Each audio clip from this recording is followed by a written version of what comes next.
लोग मुझे motivational speaker नहीं कहते, जाहिल होते हैं ना। तो लो क्लास का लफ्ज जो भी सुनेगा वो क्या कहता है, क्या कहता मगरूर है, अपने आप को हाई क्लास समझ रहा है, हमें लो क्लास। लो क्लास की निशानी समझाइए आपको। हाँ जी, आगे सर। हालांकि मैं साइको सोशल कैटेगरी की बात कर रहा हूँ, ये सोशियो इकोनॉमिक कैटेगरी की सोच रख के बैठे हुए। सो इसलिए कभी आपको सीरा में नहीं मिलेगा कि किसी साहबी के पास पैसे ज्यादा हैं या कम है तो कोई फर्क पड़ता है। कभी कुछ सोचा भी नहीं, किसी ने ट्रेनिंग ही नहीं हुई भी थी। बिल्कुल। मगर किसी साहबी का दर्जा ज्यादा है कम, लड़ाइयां होती थी। और समझे, और हम समझते हैं वो तकवा के दर्जे थे। तकवा के दर्जे तो नापे नहीं जा सकते दुनिया में। बिल्कुल। जोहद के तकवा के दर्जे तो नापे नहीं जाते, तो फिर किस बात की लड़ाइयां थी? मुकाबले हैं साहबा के आपस में। हमको पता चलेगा कि किस तरीके से इंटेलेक्चुअल डिस्कोर्स क्रिएट किया जा रहा था और किस तरीके से साहबा के क्लस्टर्स, एक एक दो दो तीन तीन टोटल नाम मिलते हैं जिनके अंडर कांग्रीगेट हो गए थे। ऐसे नहीं मैं आले बिन अबी तालिब तक पहुंचा ना। मेरा सफर उमर खत्ताब से 7 दिन बाद से होता हुआ because of my own attraction to the attributes. अच्छा जी, तो बस ये मैं आपको तफसील इसलिए बता रहा हूँ ताकि आप सबको इस आज के सेशन से ये फायदा हो जाए कि भाई पहली बात तो ये कि आइडेंटिफाई करें कि आपके करतूत जो है ना वो फरिश्ते नहीं खाली देख रहे, ये 2 फरिश्ते नहीं देख रहे, ये तो गुनाह सब आपके कातिब हैं। आपकी क्लास के जो कातिब है ना वो करतूत करना में आपके असरात दिखाते हैं। आपका लोकल इन्फ्लुएंस जिस कैटेगरी में, मैं आपको एक मिसाल देता हूँ, यहाँ पे बहुत ही क्रूड मिसाल है, देनी नहीं चाहिए मुझे, मैं रिपीट कर रहा हूँ, देनी नहीं चाहिए, मगर ये ज़हन की उस नस में सलाहियत करने के लिए मैं आपको बता रहा हूँ कि मीर अनीस एक बार अपने हजाम के पास बाल कटवाने गए तो उनके हजाम ने कहा कि आपकी जो कल गजल छपी है ना वो मेरी फेवरेट तरीन गजल होगी। मीर अनीस ने घूरते हुए अपने हजाम को देखा, तो उन्हें मेरी कौन सी गजल पढ़ ली भाई? उसने सुनाई, फिर उसने कहा कि आज से ये गजल तेरी हुई भाई, आज से ये गजल तेरी हुई, किसी को ना बताइए मेरी है, कहीं तेरी है। और जाके अपने मुदीर से कहा कि ये गजल इस बंदे के नाम पे लग दो भाई, ये मेरी नहीं। I am trying to hit a certain class, mental class. मैं ये नहीं कह रहा हूँ पैसों की, मैं बंदे कहा ना क्रूड मिसाल देनी नहीं चाहिए, मगर समझने की कोशिश करें। तो जब कोई मुझे कहता है ना इकबाल की शायरी तुम्हें समझ नहीं आई हो, और या 1400 साल पहले नेशंस नहीं थी, आप नेशंस हो, आपको समझ आना चाहिए ये लो साइको सोशल क्लास की निशानी है। उसको समझ नहीं आ रही कि असल में ओरिजिनलिटी को चेक कैसे करते हैं, ऑथेंटिसिटी ऑफ नॉलेज को कैसे चेक करते हैं, फिलॉसफी ऑफ नॉलेज को कैसे चेक करते हैं। उसका कसूर ही नहीं। खैर कसूर तो सारा उसी का, हर बंदे को अपनी क्लास खुद उठानी है ना। अल्लाह ने कहा था ना कि भाई इन्नल्लाह ला युगय्यिरु मा बिकुम, तुम खुद नहीं उठोगे तो मैं तो नहीं उठाऊंगा तुम, ठीक है।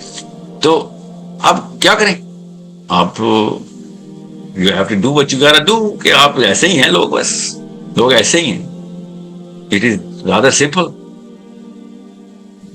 बिल्कुल इन्हीं के साथ ही काम करना है। दफ्तरों में ये मामला होंगे, घरों में होंगे, सोसाइटी में होंगे, रिलीजियस मूवमेंट्स में होंगे, आप देखें यही मामला चलेंगे। इसलिए जब भी कोई रिलीजियस बंदा लेक्चर दे रहा होता है, पहले 5 मिनट के अंदर मेरा ब्रेन प्रोसेस कर रहा होता है कि यार अल्लाह करे कुछ जादू, अल्लाह करे कुछ जादू मेरे दिमाग पे चलाने वाला हो, अल्लाह करे ये दिस मैन। मगर वो 15 सेकंड या 3 मिनट में बता रहता है कि वो बस वो छोटी नालियों का मुसाफिर है, ना दरियाओं का तो उसने देखा नहीं, समंदर की तो सोच भी नहीं आनी उसको।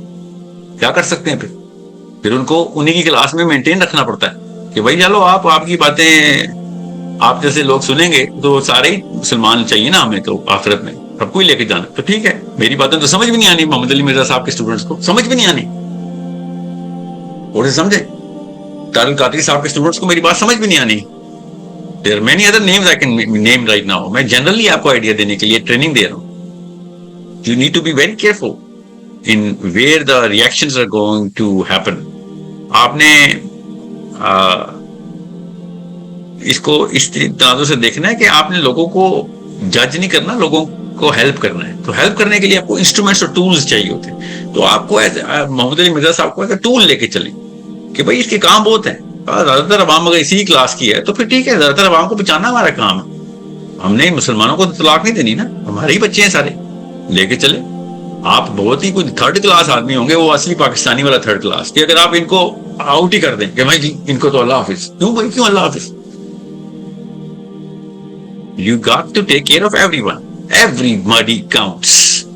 اگر آپ ہی ایک کلاس میں ہیں آپ تو پھر ہر ایک کو بچائیں گے آپ، اگر اصلی ایک کلاس میں ہیں تو پھر نہیں آپ چھوڑیں گے کسی کو. ایک بزرگ تھے جو ایک بچھو کو پانی سے باہر نکال رہے تھے، تو بچھو ان کو ڈنک مار دیتا تھا، ہاتھ ان کا کالا ہونا شروع ہو گیا. پھر نکال وہ گر جاتا، ڈنک مارتے ہاتھ چھوٹ جاتا بچھو، پھر پانی میں ڈوبتا، پھر وہ نکال لیتے. تو ایک بندہ ان کے پاس سے گزرا اور کہا کہ بڑھاؤ عمر گزاری ضائع کر دیا آپ نے، آپ کو اتنا نہیں پتا کہ بچھو کی فطرت ہے، اس کو نہیں پتا آپ اس کو بچا رہے ہیں، آپ جب اس کو اٹھائیں گے آپ کو ڈنک مارے گا ہی مارے گا. تو بزرگ نے کہا کہ بیٹا بچھو کو اپنی فطرت پتا ہو نہ ہو، مجھے تو اپنی فطرت پتا ہے، میں نے تو نہیں ڈوبنے دینا اس کو. ٹھیک ہے، اب اس کا کام ہے وہ ڈنک مارے نہ مارے، تو میرا وہ اپنی فطرت نبھا لے اور میں چھوڑ دوں، اس کو ڈوبنے دوں صرف اس لیے کہ اپنے آپ کو بچانا ہے، ایسے تو نہیں ہوگا. So you need to be very clear کہ مقصد جو ہے نا، مقصد وہ بڑا رکھیں جس میں جو مقصد آپ کی کلاس بڑھا رہا ہو. جی السلام علیکم. انسان کی جتنی زیادہ مینٹیلٹی اسلام کے اکارڈنگ ہوگی، اس کی فلاسفی، اس کا جو نالج گیننگ سٹرکچر ہے وہ اسلام کے اکارڈنگ، اسلام کے پلرز کے مطابق ہوگا، اس کی بیس لائن اور اس کی فلاسفی اتنی زیادہ اسٹرانگ ہوگی.